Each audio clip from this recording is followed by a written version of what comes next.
Have you heard the old saying, don't judge a book by its cover? But that's what people do, right? We judge everything by outward appearances. In my experience, a great album cover can make or break the decision on whether I buy an album. So go on a journey with me as we look at some great album cover designs and talk about why I believe that you need a personal designer for your album artwork. This is Judged by the Cover. Hey everybody, welcome back to the Judged by the Cover podcast. I'm Josh. I'm Phil.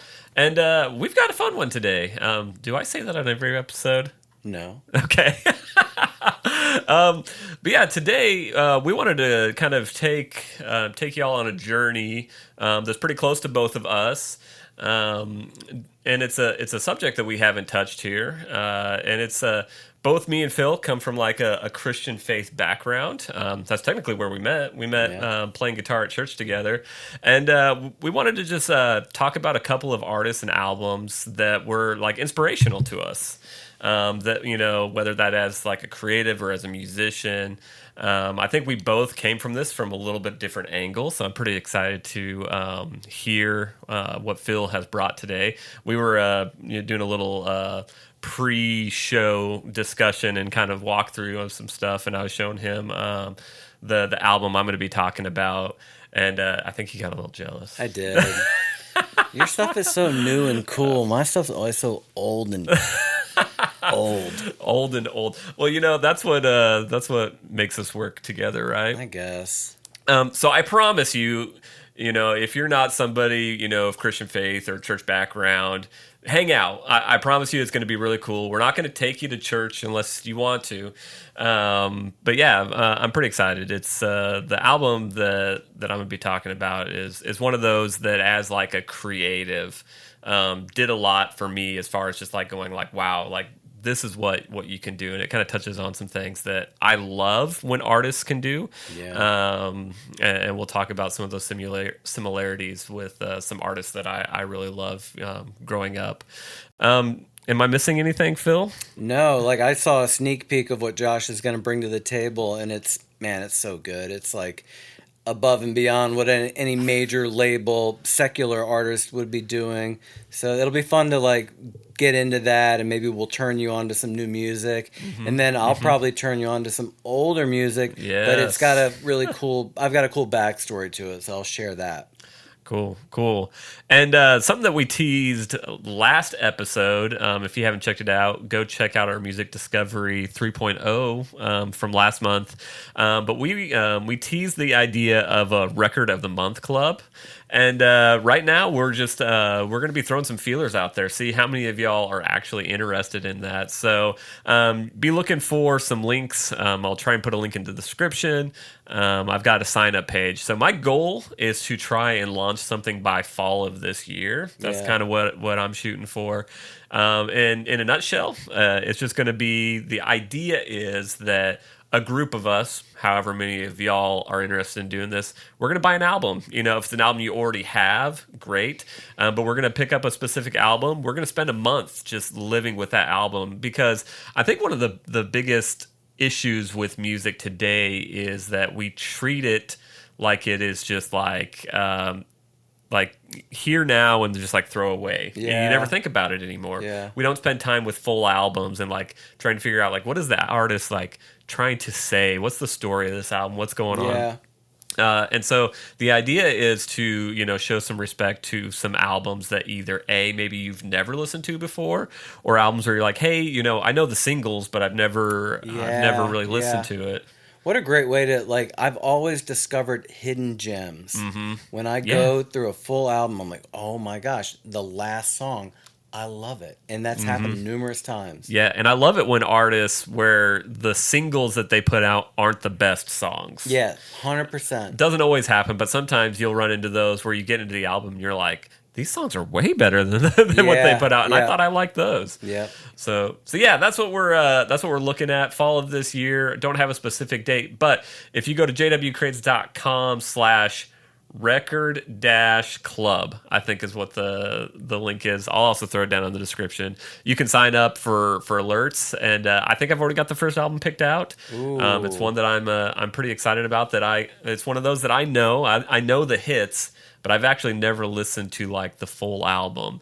And I dropped this hint on the last episode, but it's an album that's kind of had a resurgence, especially with like Gen Z. You didn't tell me about it, did you? I haven't. Don't. No. I like this like surprise album. Yeah. I'm sure just knowing like you and your music vocabulary, you know this album, you know this artist. But I think it's going to be a fun ride to just kind of take together. So yeah, it's like book of the month, but you Yeah. don't have to do all that darn reading. yeah, this is way better than any book club. Let me listen to it. Yeah, it's like, I don't read any books because I know if it's any good, they're going to make a movie. Wow, we know how accurate the book is to the movie, or vice versa. I'll never know, Phil. The movie is to the book. Has nothing to do with the book, except for maybe the title. So that's something to look forward to in the future. I'm pretty excited about it, and hopefully you guys will come along with us on that journey. A musical journey. Something like that. Well, anyway, we're going to take a few minutes to thank the sponsors of the show, and then we'll be back to talk about some Christian artists and albums that possibly you've never heard of. So don't go away. See you in a minute. Judged by the Cover is brought to you by JW Creates. JW Creates is your local graphic design source that specializes in cover art, logos, and websites for bands, musicians, podcasters, small business, and solo entrepreneurs. I love to hear your story and to help bring it to life through the art of graphic design. To learn more and connect with me, go to jwcrates.com, check out my work, and use the form at the bottom to tell me more about your project. Let's work together to bring your story to life through the art of graphic design. All right, guys, and we're back. And I'm really excited to talk about this album. So the group I wanted to talk about, like one of my favorite like worship groups that's out there is called Elevation Worship. Mm-hmm.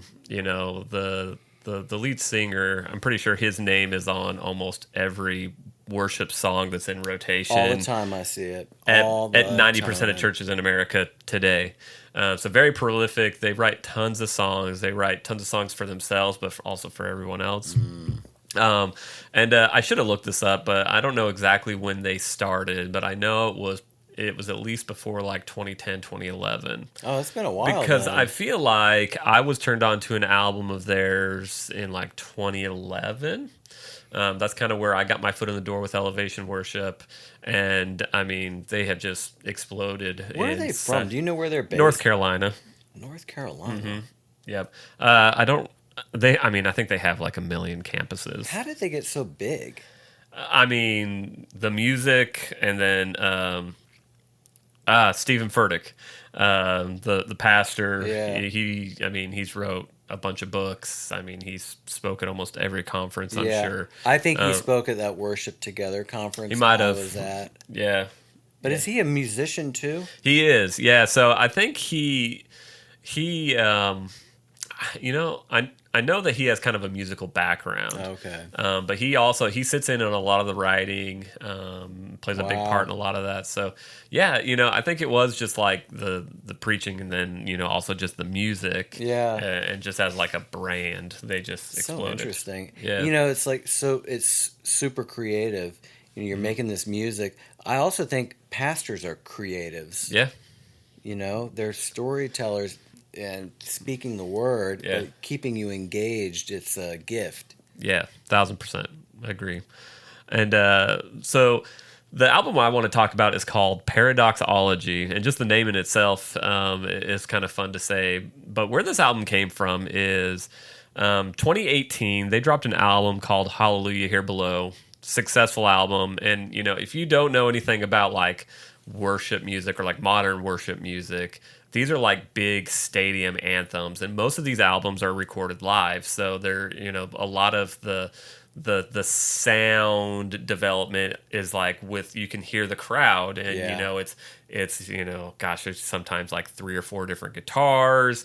You've got bass, you got synth, you got big drums. Yeah. It's a show that's made for kind of like arena, big stadium type deals. And so that's what these albums usually sound like. So Hallelujah Here Below comes out in 2018, massive. I think there's some songs on it that are still, very popular in rotation. And it's crazy to think that that's eight years ago. Yeah. Like that seems like, I mean, it seems like it's a pretty modern album, but it's not, you know, when it comes to it. They seem like a modern band to me. Yeah. By the way. Oh yeah. And so that album came out, and just in some of my research, basically even, you know, they're still kind of celebrating the success of this album coming out. The pastor asked Chris Brown, who's the kind of the lead of the group, what's next. And so, like, they're celebrating, like, hey, you know, we had another great record, Yeah. and the pastor's already asking me what's next. Wow, sounds like a true label executive. Yeah. So what they did was actually really cool. So they took, I think it was like 8 tracks from that album. And what they did is they stripped everything back, went into the studio, and reimagined like what these songs could sound like. They also added another song called "With You," which you know, in the whole project is probably one of the most powerful songs. But not only is it just like a reimagined album or like a remix album, Yeah. they also filmed it like a live music video, or there's a term for it that's escaped me. Cinema. A long form visual album. Long form visual album. Okay. All right. And let me just kind of get into some of the notes here, so that way I'm not missing anything. The project was executed as a long-form visual album directed by Stephen Lester. It was shot on location at Savona Mill. It's this big, huge warehouse. It's a historic textile warehouse in Charlotte, North Carolina. The production utilized elaborate single-take choreography and continuous steady cam movements to preserve the physical and spiritual atmosphere of the room. He showed me a clip. It's so good. And I'm going to try and share some clips, and there will be a link below. You can watch the full album, and it is one of the most creative things I've ever seen in my life, I think, when it comes to music. And this time of life was also like really pivotal for me. So 2018, we just moved to Chattanooga, Tennessee, kind of restarting life, figuring out like what does life look like from here on out. And right around that time, that's when I decided to take this whole JW Creates thing really seriously. Really? So like 2018, 2019 is really when that catalyzed. And, you know, I would attribute some of it to this album, just because it's just one of those things, like, obviously in the church world, especially when you're talking about budgets of churches like this, like they have all the creatives. They have all the money to throw at creative. Yeah. But to see them take, you know, something that was successful and then kind of reimagine it and redo it and it be like way more creative. Yeah. It was just like, wow, like there was actually some intention in it. And we'll even talk about the album cover itself, because the album cover has a lot of like intentionality in how they approached it. A couple of fun things to kind of talk about. So the name Paradoxology is kind of the combination of two words, paradox and doxology. So it says the title centers on the theological tension of a perfect God receiving and inhabiting the imperfect praise of broken humanity. You gotta read back one more time for me. Read me that back one more time. So it's this theological tension of a perfect God receiving and inhabiting the imperfect praise of broken humanity. Here we go. We're taking you to church. Buckle up. Because love that. I think for a lot of people, and especially you non-church folks, you know, there's this tension where it's like, I got to get myself, you know, fixed up or, you know, cleaned up before I go to church. Yeah. But I mean, I think the way that they kind of are looking at it is, no, I mean, we're always imperfect. Yeah. And then God appreciates like that imperfect or broken praise, right? It's like saying, I want to wait till I get my life in order, then I'll have kids or something like that. It's just like, you know what? Come as you are and start now, right? Yeah. What is so? And you're going to tell me what doxology means, right? Doxology is just like, I think it is, in layman's terms, the kind of the what and the why you do it, I think is what doxology means. And I'm sure someone might get in the comments and tell me that I'm wrong. Okay. Well, what is that? What we do at the end of a service or like a chapel? We praise Him. Nah, So, well, now you're asking me questions that I didn't. that's okay. foresee. But I thought I forget if that's like a doxology. I could look it up. Doxology is a short liturgical hymn or expression of praise to God. The term comes from the Greek words doxa, meaning glory or splendor, and logos, meaning word or speaking. Literally translated, a doxology is a word of glory. So common examples: praise God from whom all blessings flow. Praise Him, all creatures here below. Praise Him above you, heaven. So, used frequently in Protestant churches, this familiar verse is often sung during the collection of tithes or offerings. Okay, so you were right. I was wrong. How about that? But, how lame that I can't remember the lyrics. One thing I was going to get into is there was this whole the whole idea. I think kind of the driving force behind this is that there's a lot of criticism about how performative church like these performances are. Yeah. And so the idea is to like strip all of that away and just like what's just kind of that raw to God portion of it. Yes. And so like it says right here, by providing cleaner, less cluttered arrangements than stadium live versions, Paradoxology offered local church worship teams more accessible musical blueprints. To also just kind of make it easier for churches to play these songs too that may not have thoughtful. 6 guitar players. Oh my gosh, yeah. I mean, come on, forget about it. Give me a good DCG progression, you know? Yeah, come on.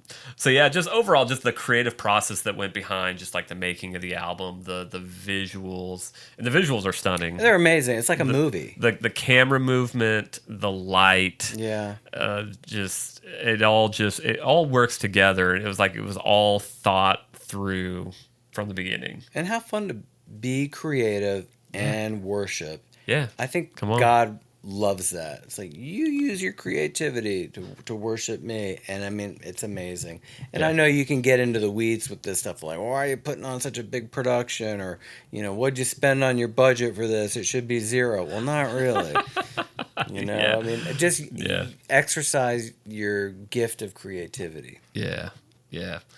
The cover art is also kind of one and the same story. So for the first album, the Hallelujah Here Below, it's this beautiful, intricate, like gold foil design, and literally they went to like a local press and they had this made. So I'm gonna throw it up on the screen, because it's really hard to explain other than that. It's just it's a gold foil, lots of intricate details. Ancient. Yeah, and I think that's kind of the idea. We've got the stairs. I think that's. I hate to put the stairway to heaven. Portal. You say it. It looks like a portal, stairway to heaven. Yeah. But they actually went to like a local press and they had this made, actually pressed in like this beautiful like deep red paper with gold foil, and then they photographed it. So they actually had this made, like intricately made. So that's for Hallelujah Here Below.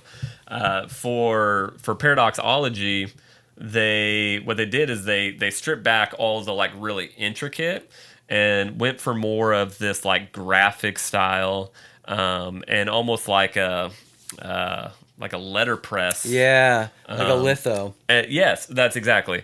And they same thing with this. They took it to the same printer, and they actually had it physically printed because they wanted the imperfections of like what you get in a print. Because I mean, once you look at this, it's very graphic. Great colors. There was a lot of thought put into the colors too. But you could just make this in Photoshop, right? Spend enough time. Someone can make this in Photoshop, but it won't have the same like imperfections or like the imperfections of the paper. You're not going to really see it as much, just on the screen. But like if you were to hold this, whether you had a CD, I don't know if they ever did a vinyl pressing of this. They might have. I mean, if anybody. But just they wanted the imperfections, and I don't know if you'll notice this, but the stairway is going the opposite way. Yeah. And It reminds me of those wood blocks where you cut the wood and Yeah. you stamp with the wood. yeah, I think that's kind of that was the idea. Mm-hmm. Yeah. And so they actually brought in a guy, and I guess his background is more like skateboarding graphics and stuff like that. So you can kind of see a little bit of that. But yeah, it was just this whole idea of they stripped back the pretty, the intricate, and went for more of kind of a blocky, imperfect. Like that but, idea. But yeah, so just a really cool, really intentional piece. So just Beautiful piece of art. Yeah. Like I'm sure they did a poster run. Oh, I'm that's sure. That's a great poster. Yeah. I'm sure they had posters and everything. Yeah. And I wish I had a picture of it, but they did do a run of prints, and it was on this like navy blue. So the rest of the colors were the same, but the background was like this navy blue color, and it was premium. It looked beautiful. Yeah. What's the word for that? Bespoke, right? Mm-hmm. It's like bespoke, just handcrafted. Yeah. Kind of one of a kind, not a major, wide scale, huge scale piece of art. It's great. It's like a Etsy shop. Yeah. Maybe a little nicer than an Etsy shop. Maybe a little nicer than an Etsy shop. But yeah, it's just one of those albums, like I said, that as a creative, like that was a very formative time for me in my creative business, where it was just kind of that fuel in the fire that it's like, yeah, there are people that are putting like intentionality into things. And obviously, we've already talked about these guys have huge budgets, so they got the best of the best to do the best of the best for this album. But just a really cool, just across the board. And even if you're not a church person, I would highly recommend go watch the visual album, at least the first 17 to 18 minutes of it. That gets you through the first 3 or 4 songs. The creativeness, I feel like dips off a little bit after that, but that first like 18 minutes is like, it's captivating. And like I said, I mean, even if you're not a church person, it's something that I would highly recommend. Is every song a video? Sorry to interrupt you, but the whole every thing. song's a video. Okay. Whole thing. I got you. Yeah, and I think it's like 9 songs. That's like almost like a movie of the week or something. Yeah, well, I mean, it's like 45 or 48 minutes, so not super long, like a short film. Okay. So yeah, that was an album that was very instrumental for me as a creative, and it's not my favorite album cover by them. Maybe one of these days we'll talk about my favorite album cover, because they've got great visuals across the board. Yeah. I think they basically nail it on all of them. But yeah, it's interesting too. Like you guys just moved, and so you've got this really. It's embedded in you, like this music with your move. So it's almost like a bookmarker. So it's like a moment. Like, oh, I remember this song when I met my girlfriend. I remember the song when I proposed to her. But you remember this album when you made a big move and a big life change. Yeah. And it inspired you to start your business. And it's really cool. Like music still plays like a huge part in our lives. Whether...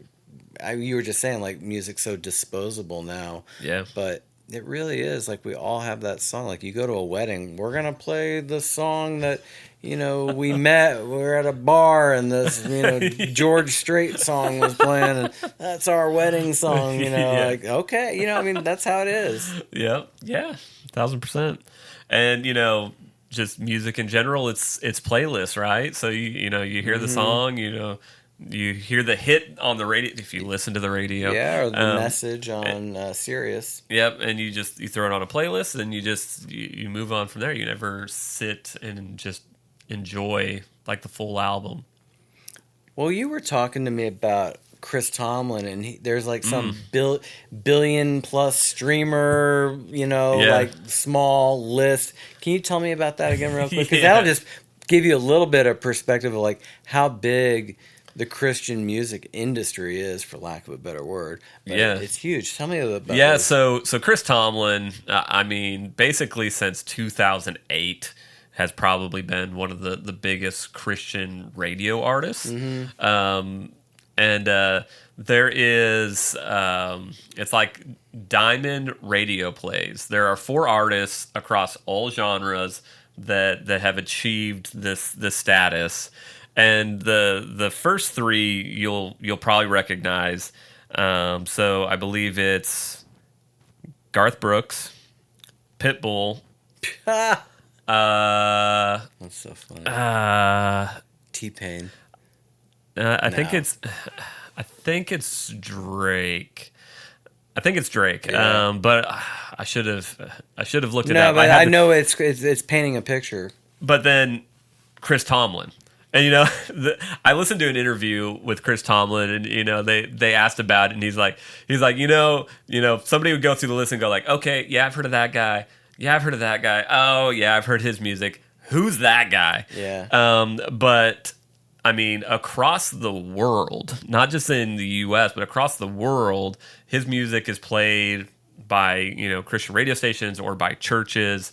I think that there's a statistic, or he was given an award in like 2017 or 2018 for being the most sung artist in the world. Unreal. Yeah, and it's just because like one, the songs that he's written and sang are just they're huge songs that mean a lot to a lot of people across the world.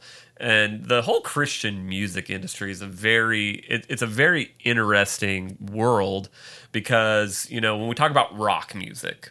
Obviously, there's like subgenres of rock, but that's kind of like a its own kind of thing. And then you got pop music, and some things infiltrate it, but pop music kind of that.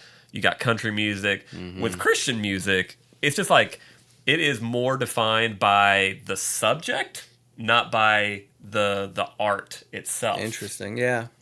And so, like, it's a very wide swath. And obviously, once you get into Christian music, you got like Christian rock, you got CCM, you've got praise and worship. So there are different, but it's one of those categories that's pretty crazy. And there's a lot of these songs that get sung by lots of churches, and we can get into CCLI licensing and stuff like that. That's not what we're here to talk about today, but it's a pretty crazy world that, like, if you can have a song that resonates with people, I mean, it can go like a long ways. It's incredible. Yeah. Guess who my first ever Christian music concert was? Who was the artist?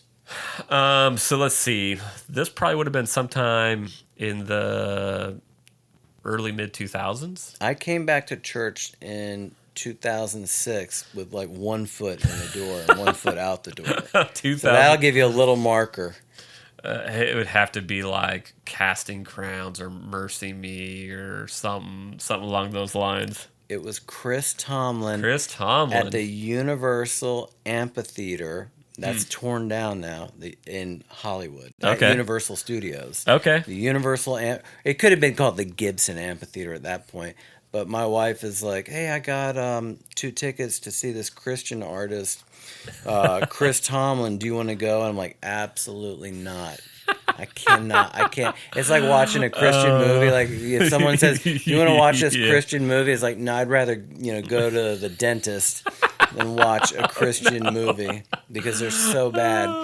And look, I'm not talking about the message. I'm talking about production value, acting. And like, I mean, I'm having fun with this. But what an incredible concert. I went and man, I was blown away. It was so, and it really was a turning point for me to like go to. So of course I went to the show and surprise. Really, really loved it. Yeah. Yeah. Yeah, and I mean, right around that time, I mean, he was everywhere, man. Yeah, it was, and it blew me away too. It was like this place is sold out, huge amphitheater, and I was like, wow, all these people show up for a Christian artist. If you're a regular musician in LA, ain't no one coming to your show. Nobody's coming out. Yeah. Mm-mm. And he was really cool. I had my own thoughts on Chris Tomlin for a long time, just because of how big he was. Mm-hmm.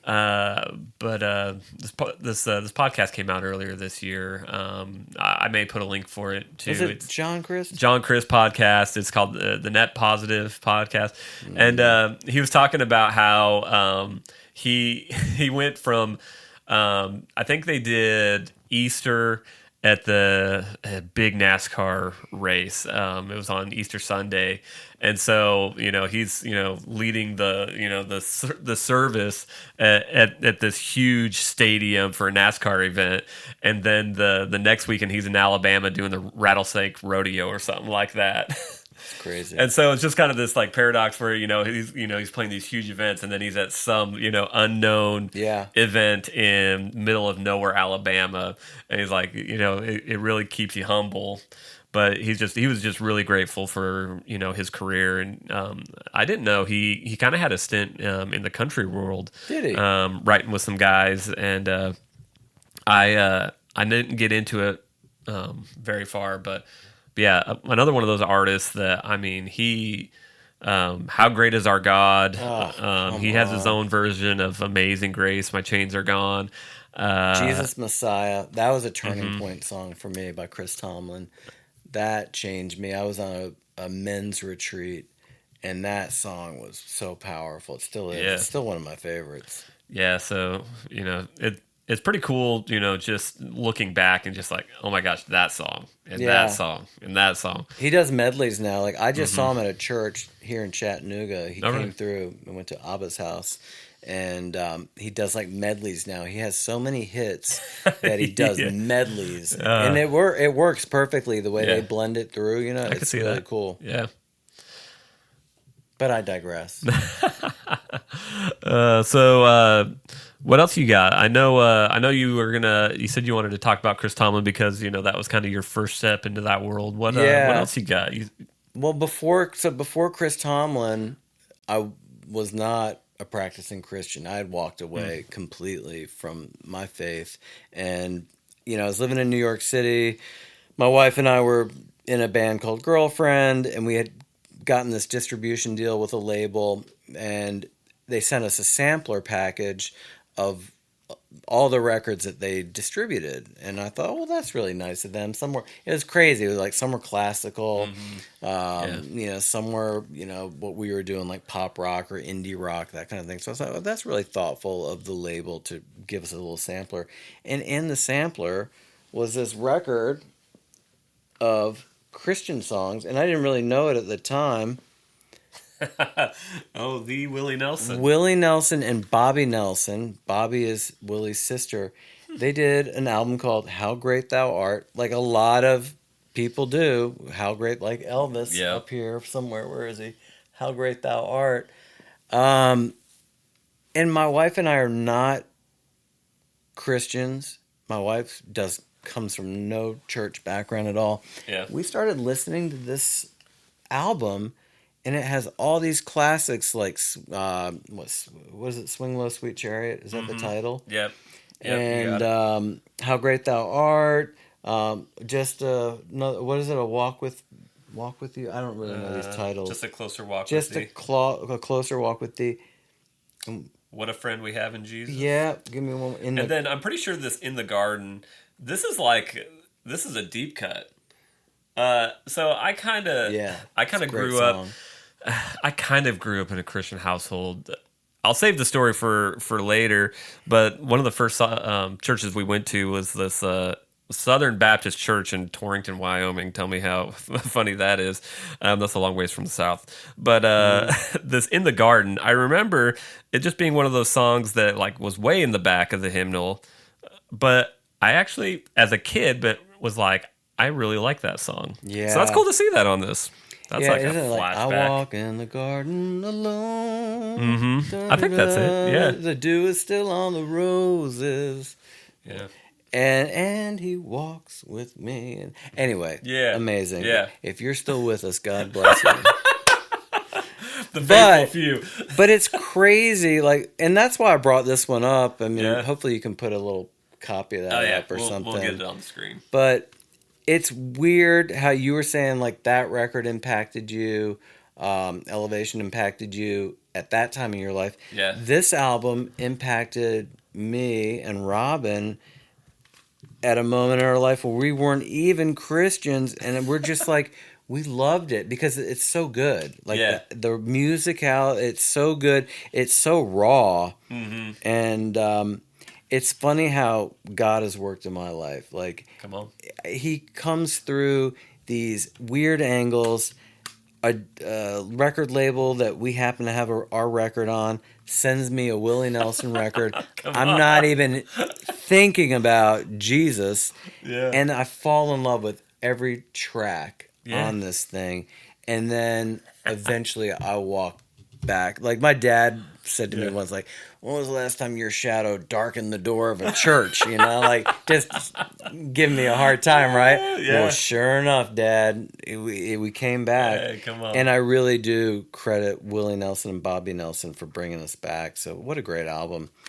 It's on Spotify, but it's like a different title. It's so weird. Oh, There really? must be like, it is on Spotify because I was looking for it, but it doesn't look like that. And I will say, like, the cover art sucks on this record.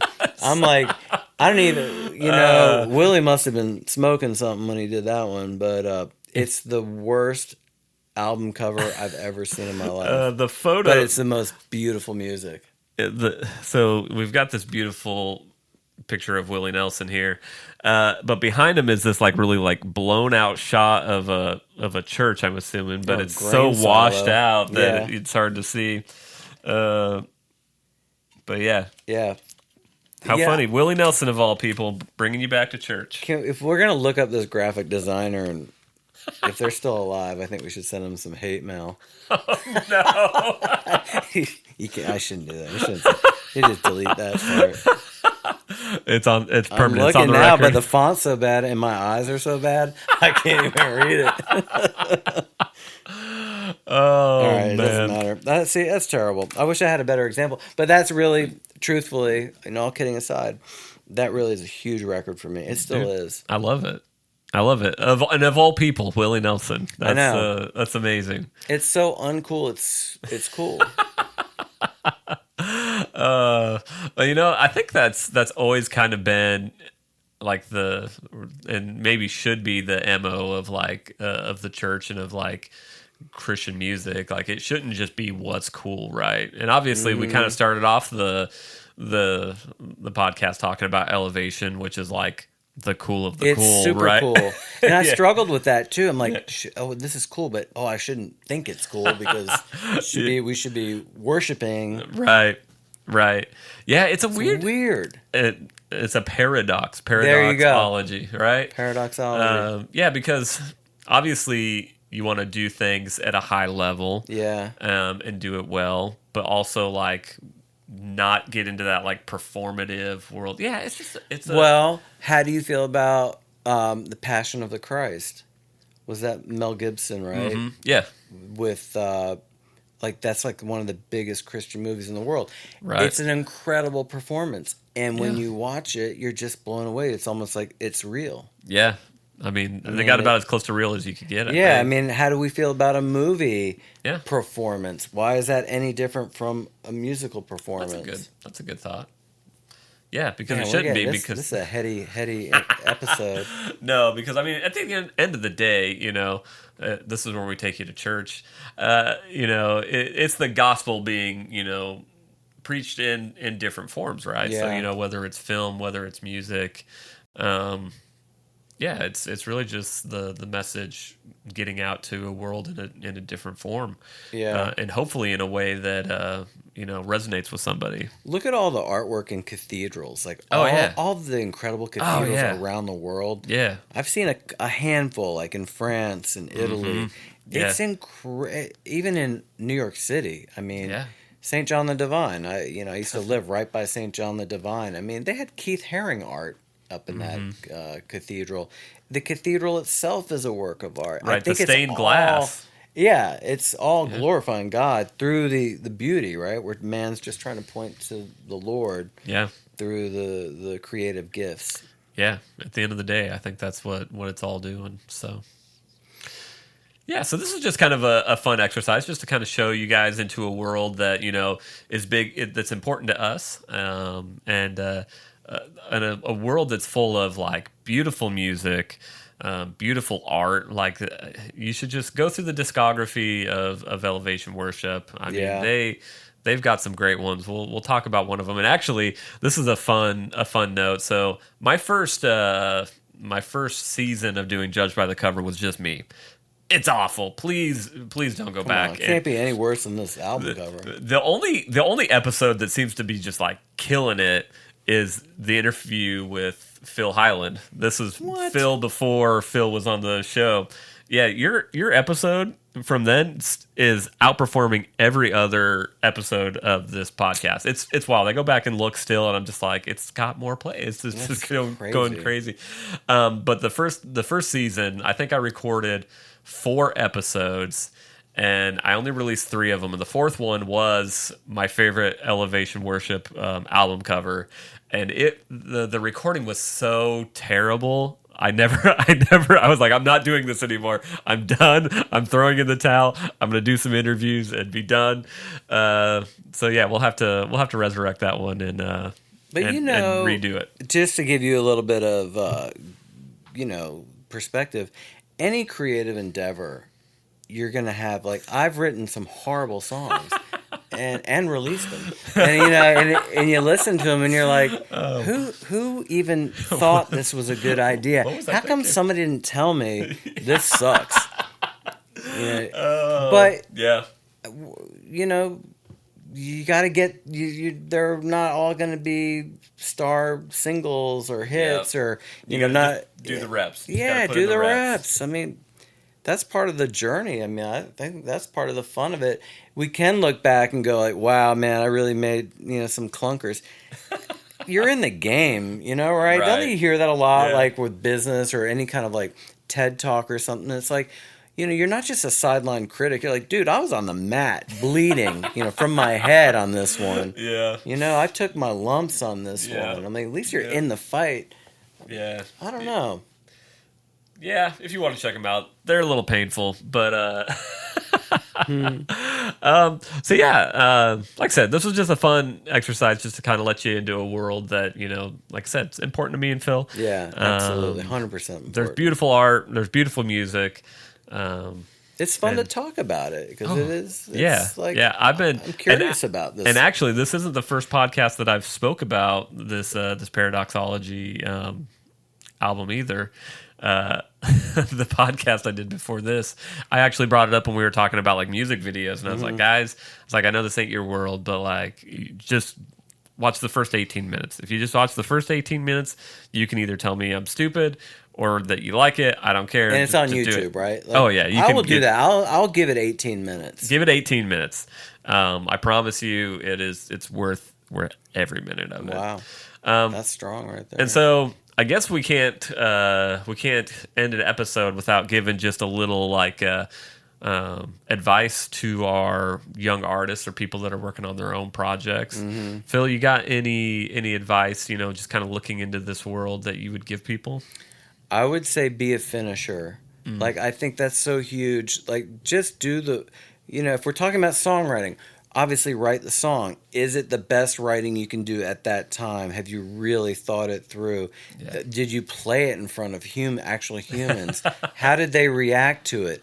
Okay, they reacted well. Let's demo it. Oh, man, let's go into a proper studio and do a studio recording. Let's make it out an album. Let's put it out on the streaming platforms. Yeah. Be a finisher. Do the artwork. Do a photo shoot. Hire a graphic designer. I would say be a finisher is my big thing.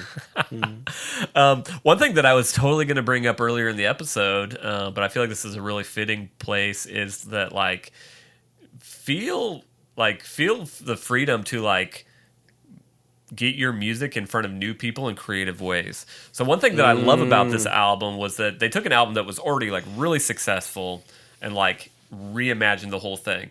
Some other artists that I love, one that's near to me is Linkin Park. They are the kings of this. So they after their first 2 albums, they dropped an album, and gosh dang it, it's on the top of like at the tip of my tongue. But they did a remix album. So they took all these songs re-released them with remixes, bringing on new voices, different rappers and stuff like that. And it just brings new life to songs and just gets them in front of more people. So I think that's one thing that, as you know, artists, is sometimes you put a project out and then you're like, nobody liked it, or I wish I got more listens or stuff like that. Oh, maybe sometimes take, whether it's your favorite song or work with a producer or an artist and how can we reimagine this and maybe put a new twist out there. I love that. That's good right there. Yes. And so I think that's a really creative way to, add some additional life to your songs too. Especially songs that are resonating with people. If you do a remix, sometimes ooh, I kind of like this one. Or, some people might be like, I like the original better. That just kind of reinforces, that the original is the best. But yeah, it just gives new, maybe longer life to songs, and just another reason to talk about it, get in front of new people. So that's kind of my takeaway is, feel or, take the risk and maybe re-release music. That's something you're doing right now. You're doing that now. You're rewriting, you're re-releasing, you're making tweaks to songs that you wish you'd have done the first time. And we're taking old elements and then bringing in new, new studio elements. Yeah. I've got tracks from 2008. I've got tracks. I mean, I know, right? But we're marrying them with the new tech, whether it be a new synth sound or a programmed drum. It's all mixed up in Pro Tools now. Yeah. And this is stuff from the analog era. Come on. It's wild. It's fun. And you know what? It's going to be new to people that have never heard Girlfriend before. Yeah. It's really new to me, too. Yeah. I'm in the studio going, man, this is so much fun. It is so much fun. That's a project I'm really excited for. Phil's been playing me bits and pieces here and there. We actually listened to one of the songs tonight before recording. I'm just like, this is a banger, man. It's going to be good. So I'm really excited for that. So one thing on that, though, I would just say, if you're a creative out there, touching on, speaking to you, the artist out there, it's it feels so good to, get these songs down, or if you're making a movie, shoot a short, do a proof of concept. Those are huge now, proof of concept shoots. Yep. Just make it. Just do it. Just even if you got $20, do it on your iPhone. Man, there are more tools now. Yes. In your pocket. Everybody's got a smartphone. I don't care if it's a few years old or if it's a brand new one. It's way better than what Phil had 10 years ago when he was trying to make music. Can you imagine if I had an iPhone in 1997? You'd been unstoppable. Dude, I'd have 18 albums out, all music videos to every track. How many good ideas do you think you lost that you couldn't record or get down? Or I don't know. I did have a 4-track, a Tascam 4-track. So I would. Here's my theory on that. Yeah. If it's a great song, you'll never forget the melody.